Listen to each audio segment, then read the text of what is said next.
Prep with me. দেখো, তোমরা প্রচুর ভিডিও আমার পাচ্ছ already regarding free mock interview. তো তোমাদের কাছে একটাই রিকোয়েস্ট, চ্যানেলটাকে সাবস্ক্রাইব করো। তোমাদের একটা সাবস্ক্রাইব আমার কাছে কিন্তু অনেক বড় এন্থু নিয়ে আসে আরও ফার্দার বেটার কন্টেন্ট বানানোর জন্য। So please please please subscribe the channel আর ভিডিও দেখতে থাকো। হুম তোমার ইন্ট্রোডাকশন দাও। হুম Good evening, sir. It is a pleasure of mine to introduce myself in the present of August gathering. Myself, Saurabh Sabri, coming from Paschim Midnapur, completed my BSc in Mathematics Honours from Vidyasagar University in the year 2009. Completed my diploma in civil engineering from Hooghly mouth Institute of পিসটাকে একটু Technology in কাছে the এনে year বলো, mouth 2000. পিসটাকে একটু কাছে এনে বলো।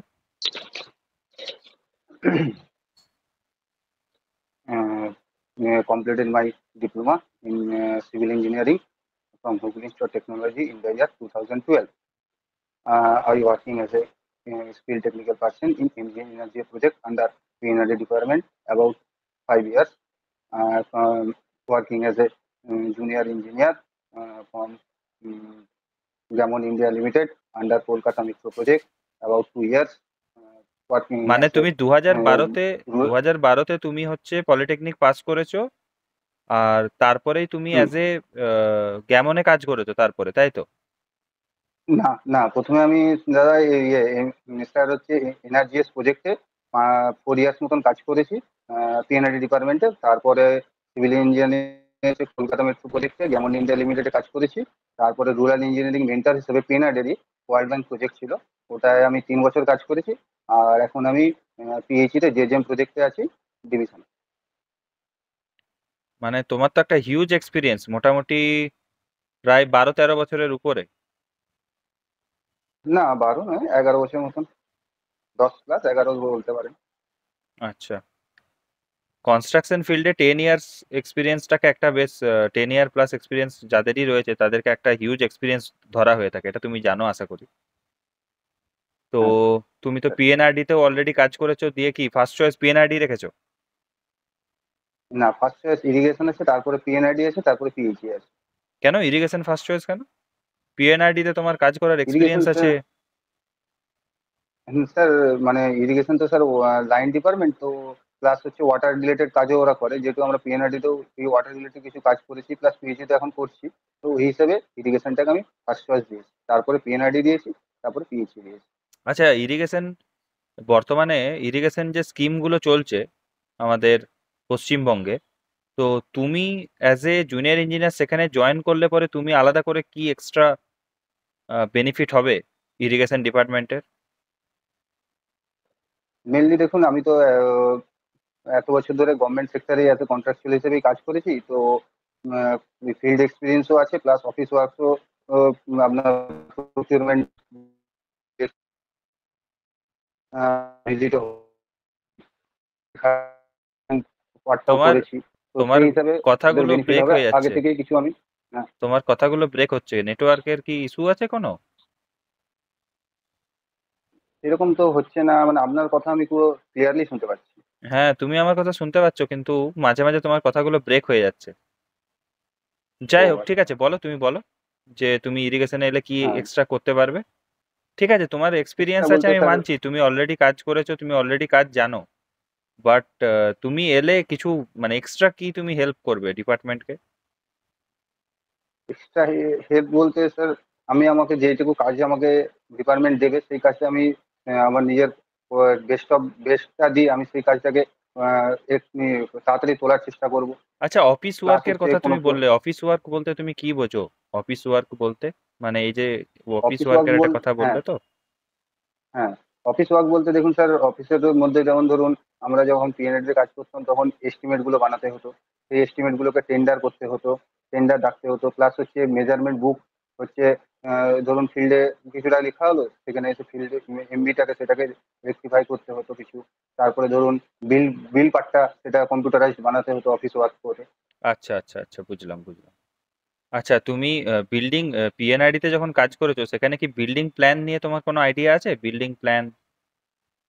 Building plan দেখুন, mainly তো আমরা রুরাল এরিয়ায় তো সেরকম বিল্ডিং প্ল্যান তো আসতো না।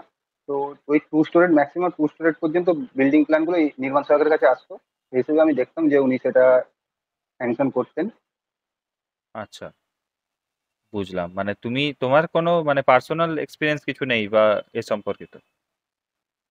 এ সম্পর্কে তো বিল্ডিং প্ল্যান বলতে স্যার ওদের আপনার হচ্ছে মেনলি যা হচ্ছে আপনার ধরুন স্কোয়ার ফিট অনুযায়ী যা আছে প্লিন্থ এরিয়া, সেটা মেজার করে 50 পয়সা পার স্কোয়ার ফিটে ওটা রেটটা, যে চার্জটা ট্যাক্সটা কাটতে পারবে, এটা আমি জানি। আচ্ছা আচ্ছা, মানে তুমি কোনো বিল্ডিং কনস্ট্রাকশন করিয়েছো পিএনআইডি তে থাকাকালীন? হ্যাঁ, বিল্ডিং কনস্ট্রাকশন বলে স্যার ছোট ছোট স্কুল বিল্ডিং গুলো যেগুলো, ঠিক আছে, সর্বশিক্ষা মিশনে অনেক সময় আসতো। তারপরে ধরুন আমাদের এনার ফান্ড মানে জিপি থেকেও কিছু কাজ হতো বিল্ডিং এর, তখন সেগুলো হতো, দেখতাম। আচ্ছা আচ্ছা আচ্ছা, ঠিক আছে। আচ্ছা, ফ্লাইস জানো? ফ্লাইস কি?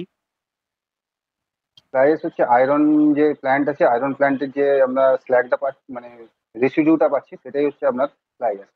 আচ্ছা, ফ্লাইসকে আমরা ফিলার মেটেরিয়াল হিসেবে কেন ইউজ করি? মেনলি স্যার ফ্লাই অ্যাশটার মধ্যে স্যার ওই সোয়েলিং প্রপার্টিটা যে প্লাস এক্সপান্ড করে যে কিছু, ঠিক আছে, তখন তখন ওর মধ্যে যে যে এক্সপান্ডেবল প্রপার্টিটা আছে, সিঙ্কেজও করতে পারে প্লাস এক্সপান্ডও করতে পারে। তো সেই জন্য আমরা কনস্ট্রাকশনে হচ্ছে জয়েন্টিং মেটেরিয়াল হিসেবে আমরা ফ্লাই অ্যাশটাকে ইউজ করি। না, আমি তো ফিলার মেটেরিয়াল বললাম। কোনো একটা জায়গাতে যদি আমি ফিলার মেটেরিয়াল হিসেবে ফ্লাইসকে ইউজ করি, তারপর সেটা যদি একবার এক্সপ্যান্ড করে একবার শ্রিঙ্ক করে, তাহলে তো মুশকিল। তাহলে তো আমার ঝামেলা হয়ে যাবে, তো স্ল্যাবে ক্র্যাক চলে আসবে তো। স্ল্যাবে ক্র্যাক বলতে স্যার ওটা তো কস্টটা যেহেতু কম হয়, তো ওই হিসাবেই স্যার ফিলারটাকে ইউজ করে। না, তুমি বলতে চাইছো যে ফ্লাইসের কি ফ্রি সোয়েল ইন্ডেক্স অনেক বেশি? না, সেরকম নয় স্যার, ফ্রি সোয়েল ইন্ডেক্সটা বেশি নয়, কিন্তু স্যার ওটার একটু স্যার সোয়েলিং প্রপার্টিটা থাকে। মানে আচ্ছা, যদি আমরা জল দিই ফিল্ডে ও গেলে সিঙ্ক আমরা করে। ফিল্ডে গেলে ব্রিকের কি কি ফিজিক্যাল টেস্ট করতে পারি? হ্যাঁ, আমরা ফিল্ডে গেলে আমরা প্রথমে স্যার শেপ আর সাইজ মানে ডাইমেনশন টেস্টটা করতে পারি। তারপরে ধরুন ফিল্ডে হচ্ছে এক ব্রিক্সটাকে নিয়ে কিছুটা উপর থেকে আমরা ফেললে, যদি সেটা স্ট্রং থাকে তো তার এবার দুটো ব্রিককে নিয়ে আমরা স্টার্ট করলে যদি রিঙ্গিং সাউন্ড আসে, ক্লিয়ার রিঙ্গিং সাউন্ড আছে, এটা আমরা দেখতে পারি। প্লাস হচ্ছে কালারটাও রেড চেরি কালারের হতে হয়। এগুলো সব ফিজিক্যাল ভেরিফিকেশন আমরা করতে পারি। আচ্ছা, ফ্রগ কি? ফ্রগ? ফ্রগ হচ্ছে ব্রিকের টপ সারফেসের মধ্যে উপরে একটা পোর্শন থাকে যেখানে থাকে, ওটাকে আমরা মেনলি ফগ বলি। এটাই হচ্ছে মোটরে যখন আমরা তোমার মেশিনে কথাগুলো করি কেটে যাচ্ছে, তোমার তখন হচ্ছে কথাগুলো কেটে যাচ্ছে, হুম, রিপিট করো। তোমার কথাগুলো কেটে যাচ্ছে, রিপিট করো।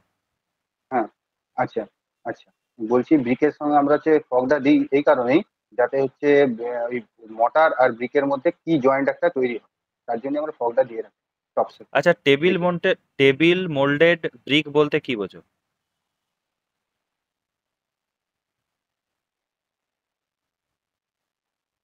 স্যার এটা আমার ঠিক সঠিক জানা নেই, তবে আমি ট্রাই করতে পারি কি।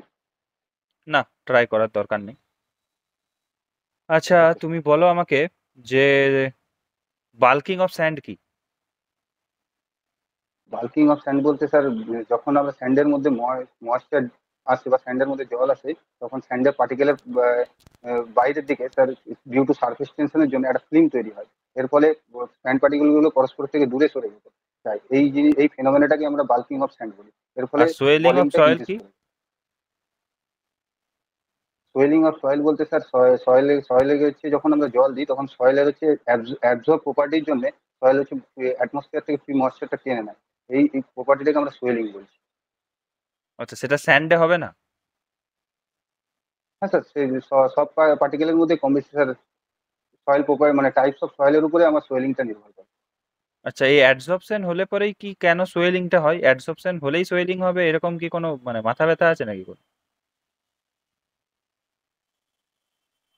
মেনলি স্যার অ্যাবজর্পশনটা হওয়ার ফলে স্যার ওই সয়েলের যে ইয়ে মানে পার্টিকেল গুলো আছে ওর মধ্যে যে ভয়েডটা থাকে ওর মধ্যে স্যার জলটা চলে আসে, সিঙ্ক এখানে করে যায়, এই জন্য সয়েলের স্যার সোয়েলিং পার্টিকেলের প্রপার্টি। সয়েল পার্টিকেলের ভয়েডে জল প্রবেশ করে বলে সোয়েলিং হয় বলছো? মানে স্যার সয়েল মানে ভয়েডটা যেহেতু আমাদের হচ্ছে আছে সয়েলের মধ্যে তো স্যার ভয়েড থাকেই, সোয়েলিংটা হয়। এটা যতটুকু আমার স্যার নলেজে আছে। আচ্ছা, পোরোসিটি কি? পোরোসিটি বলতে it is the ratio between the volume of voids to the total volume of soil mass. মানে ভিবি বাই এক্সপ্রেশন হলে ভিবি বাই ভি, এটাকেই আমরা পোরোসিটি বলি। আচ্ছা, ভিবি টেস্টটা কি বলো তো, ভিবি টেস্ট? ভিবি কনজেস্টোমিটার দিয়ে আমরা স্যার স্লাম টেস্টটা কোনো যে কংক্রিটের আমরা ওয়ার্কেবিলিটি টেস্টটাকে করি। হ্যাঁ, সেটা কি বলো একটু আমাকে, একটু ডিটেলস বলো। স্যার টেস্ট, স্যার টেস্টটা এই মুহূর্তে স্যার মনে পড়ছে না। আচ্ছা আচ্ছা, আহ, ধরো কোন একটা জায়গাতে ব্রিকওয়ার্ক হবে, তো ব্রিকওয়ার্কের আগে আমি সেখানে তোমাকে ধরো পাঠিয়েছি যে তুমি যাও, যে পরে তুমি সেখানে চেকিং করে এসো যে ব্রিকওয়ার্ক ঠিকঠাক হচ্ছে কিনা। তুমি কি কি চেক করবে? একটা ব্রিক ওয়ার্ক হতে গেলে আমরা ধরুন যদি প্রথমে তার লেভেলটা চেক করব, তারপরে ওখানে পিসিসি হয়েছে কিনা পিসিসিটা চেক করব, পিসিসিটা দেখবো, তার উপর তো সব ব্রিক ওয়ার্কটা হবে।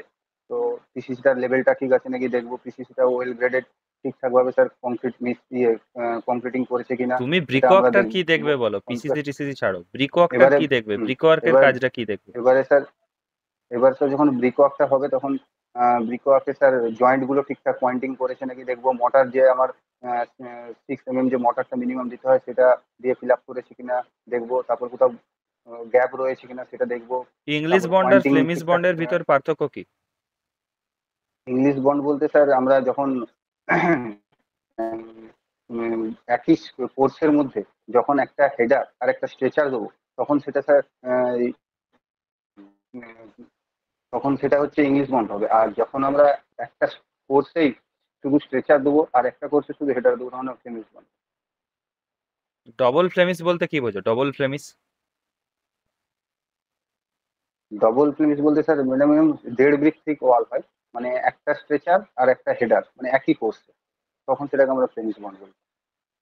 আমি ডবল ফ্লেমিশ জিজ্ঞেস করছি, ডবল ফ্লেমিশ কি?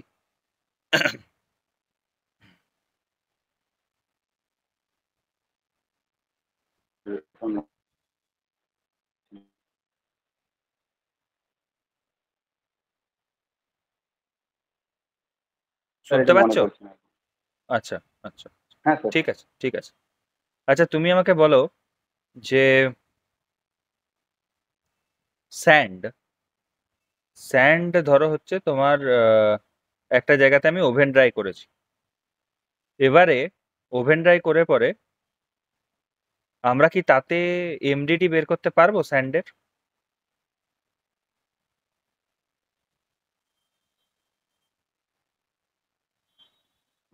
স্যার ওভেন ড্রাই করার পর ওভেন ড্রাই থেকে আমরা ওয়াটার কন্টেন্টটা পাবো। এবার ওয়াটার কন্টেন্ট থেকে আমরা স্যার সেখান থেকে আমরা উম, উম, আপনার ডাই ডেন্সিটিটা বের করতে পারি, গামাডি। হ্যাঁ, সেটাই বলছি, একটা স্যান্ডকে আমি ওভেন ড্রাই করলাম, তারপরে সেখান থেকে আমি কি এমডিটি বের করতে পারবো?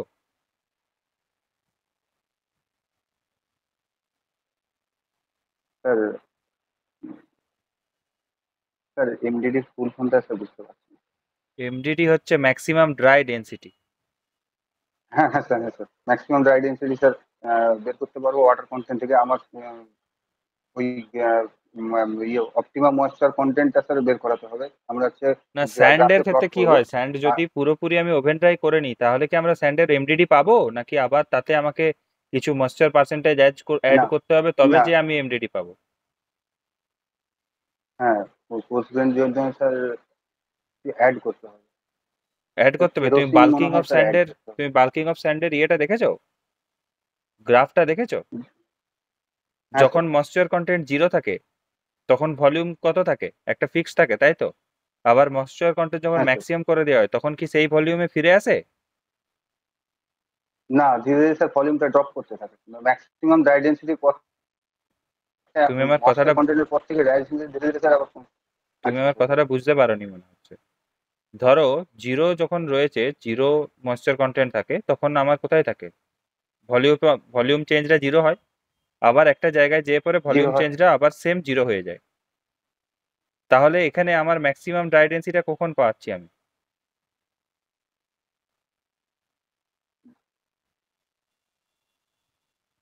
ম্যাক্সিমাম যখন স্যার অপটিমাম ময়েশ্চার কন্টেন্ট আমরা ম্যাক্সিমাম ড্রাইভিং আবার খরচা করবো। সেটাই তো অপটিমাম ময়েশ্চার কন্টেন্টের কথাই তো আমি বলছি, যখন ধরো হচ্ছে জিরো ছিল।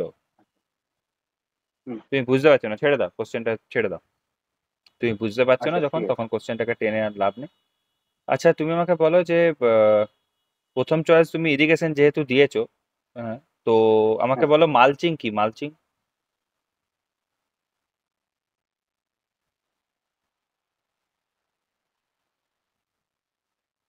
আর এই মুহূর্তে মনে পড়ছে না হচ্ছে। আচ্ছা সাইফন অ্যাকুইডাক্ট কি? সাইফন অ্যাকুইডাক্ট আচ্ছা, যখন হচ্ছে স্যার উপরে, যখন স্যার উপরে ক্যানেল আর নিচে ড্রেন থাকে, আর ড্রেনের হচ্ছে ক্যানেলের হচ্ছে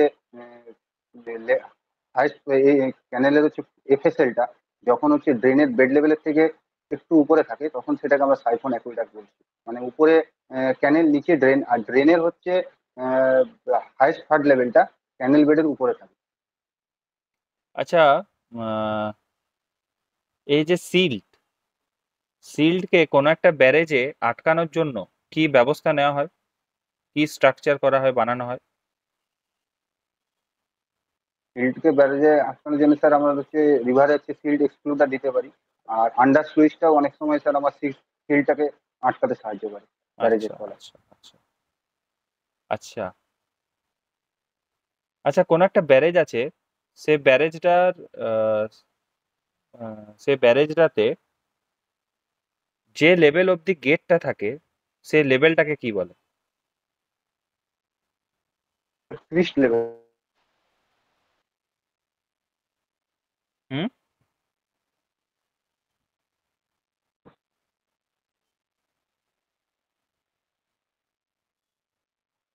হ্যাঁ স্যার, হ্যাঁ, কি লেভেল বলে এটাকে? ওর ক্রিস্ট লেভেল বলে। ক্রেস্ট লেভেল বলে। আচ্ছা ম্যাক্সিমাম পুল লেভেল আর মিনিমাম পুল লেভেল একটু আমাকে বুঝিয়ে বলো তো। আচ্ছা, যদি আমরা যখন কোনো ড্যাম বানাই, ড্যামের আপস্ট্রিম সাইডে যে রিজার্ভারটা তৈরি হয়, তো সবার নিচে থাকে স্যার ডে স্টোরেজ। তারপরে হচ্ছে মিনিমাম পুল লেভেল, তারপর নর্মাল পুল লেভেল, তারপর ম্যাক্সিমাম পুল লেভেল। আর মিনিমাম পুল লেভেল আর নর্মাল পুল লেভেলের মধ্যে যেই ওয়াটারটা থাকে সেটা হচ্ছে লাইভ স্টোরেজ। আর নর্মাল পুল লেভেল আর ম্যাক্সিমাম পুল লেভেলের যে ওয়াটারটা থাকে সেটা সারফেস স্টোরেজ। আর একদম স্যার ভ্যালি স্টোরেজ বা ডেড স্টোরেজ হচ্ছে মিনিমাম পুল লেভেলের তলায় যে ওয়াটারটা থাকে। আচ্ছা সিপেজ আর ইনফিল্ট্রেশনের ভিতর পার্থক্য কি?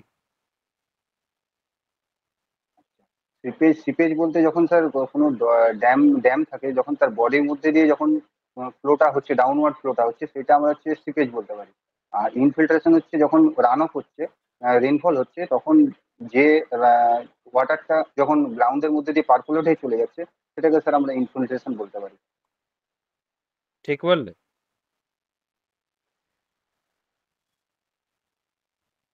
ইনফিল্ট্রেশন মানে flow of water through the ground, সেটাই তো আমরা ইনফিল্ট্রেশন। আর আচ্ছা আচ্ছা আচ্ছা। সিপেজটা হচ্ছে ঠিক আছে ঠিক আছে, তুমি কোথা থেকে, বাড়ি কোথায় তোমার বললে? আমার পশ্চিম মেদিনীপুর। পশ্চিম মেদিনীপুর। মেদিনীপুর খালের নাম শুনেছো, মেদিনীপুর খাল? হ্যাঁ, মেদিনীপুর খাল শুনেছি, আমাদের এখানে যেমন। হ্যাঁ, না মেদিনীপুর খাল শুনেছো কি? মেদিনীপুর খাল কখন বানানো হয়েছিল, কি কারণে বানানো হয়েছিল? স্যার মেদিনীপুর খালটা সম্বন্ধে আমার জানা নেই। তোমাকে ইরিগেশনে আনিকেত ধরো ড্যামটা আমি কাজ, জানি, ওটা ইরিগেশনে কাজ দেওয়া হবে তোমাকে মেদিনীপুরেই, তুমি মেদিনীপুর খাল সম্পর্কে জানবে না? যাই হোক, ঠিক আছে ঠিক আছে। আচ্ছা মেদিনীপুরের প্রধান নদী কি? কংসাবতী নদী। কংসাবতীর উপর কোনো ড্যাম আছে পশ্চিম মেদিনীপুরে? হ্যাঁ, কি অ্যানিকেত ড্যাম ড্যাম আছে? আছে। হ্যাঁ হ্যাঁ।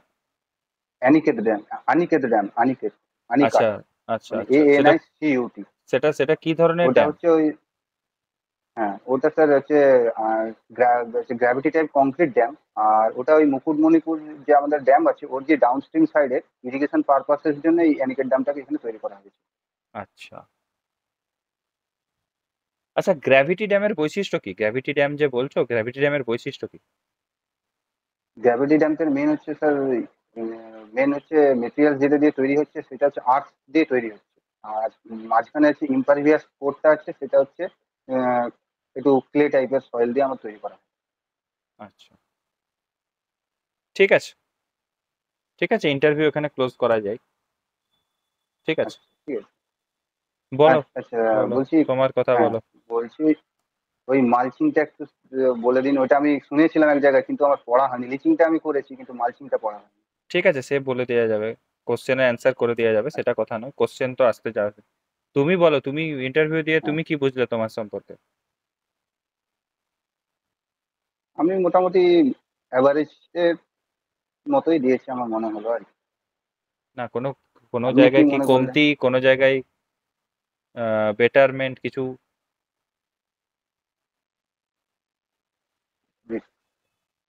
হুম। স্যার থিওরি বেস কিছু একটু ভালো করে থিওরি বেসটা একটু ভালো করে পড়তে হবে, প্লাস আমার এক্সপিরিয়েন্স যেগুলো আমি এতদিন ধরে করেছি সেগুলোকে আরেকটু করে ঝালাই করে নিতে হবে। হ্যাঁ, তোমার তো এত বছরের এক্সপিরিয়েন্স, এটাই একটা বিশাল বড় জায়গা। আর ইন্টারভিউ যথেষ্ট ভালোই দিয়েছো, খারাপ কিছুই নেই। আমি জানি না তোমার সাউন্ড আমার কাছে কম আসছে কি, বা হয়তো এই নেটওয়ার্কের প্রবলেমের জন্য হচ্ছে হয়তো। তো সাউন্ডটাকে পারলে পরে একটু রেজ করো, গলার সাউন্ডটাকে একটু রেজ করো। আর বাকি ঠিকই আছে। সমস্ত প্রশ্নের উত্তর তুমি পারবে না, এটা স্বাভাবিক ব্যাপার। তো ঠিকই আছে। তোমাকে যেহেতু তোমার একটা 10-11 বছরের এক্সপিরিয়েন্স একজন তুমি, প্লাস তুমি যদি মোটামুটি একটু তোমার যে জায়গাগুলো তোমার প্র্যাকটিক্যাল ফিল্ড সেগুলো নিয়ে ঠিকঠাক বলতে পারো, তাহলে তোমাকে 60+ নাম্বার কোনো ব্যাপারই না। ঠিকই আছে। তোমার কি এই ফেজ টুতে তোমার কি নাম আছে? না না। তাহলে তো কোনো ব্যাপারই নেই। এখন আরামসে আরো ভালো করে তৈরি করো জিনিসপত্রগুলোকে। হুম। আর ইরিগেশনটা একটু ভিতরে যেয়ে দেখো। আচ্ছা, হ্যাঁ ইরিগেশনটা আমি পড়ছি, ইরিগেশনটা আমি রেডিও করে নিয়েছি, মানে আরেকবার একটুখানি আমাকে রিভাইজ দিতে হবে আর কি। বলার টেকনিকটা একটু চেঞ্জ করতে হবে, বুঝতে পারছি। মানে হ্যাঁ, বলার সময় একটু আমি আর একটু ছোট করে বলতে আর একটু পারলে বেটার ফ্লুয়েন্টলি হয়। হতে হবে। হ্যাঁ হ্যাঁ, বেটার হয়। আর একটু টুটি আমি পয়েন্ট বুঝতে হলে পারছি পরে। সেটা। Two different. আর এমনি একটা ঠিকই জিনিস, আছে, আমি এমনি তোমার মেট্রোতে কাজ অ্যাটিটিউড, করছি তুমি তো এতদিন ধরে কাজ করছো, তোমার সমস্ত কিছুই ঠিকই আছে, অসুবিধা কিছু নেই, তুমি হ্যান্ডেল করতে পারছো মোটামুটি। আর জিনিসটাকে মানে বিগড়াতে দিচ্ছ না, এটা একটা ভালো ব্যাপার। বা অন্যদিকে আমি টানতে চাইলেও টানতে দাওনি তুমি। ঠিকই আছে, অসুবিধা কিছু নেই। আহ, ঠিক আছে, থ্যাংক ইউ। আর এখানে আমি ভিডিওটা মানে হ্যাঁ রেকর্ডিংটা অফ করছি, তারপর তোমার সাথে কথা বলছি।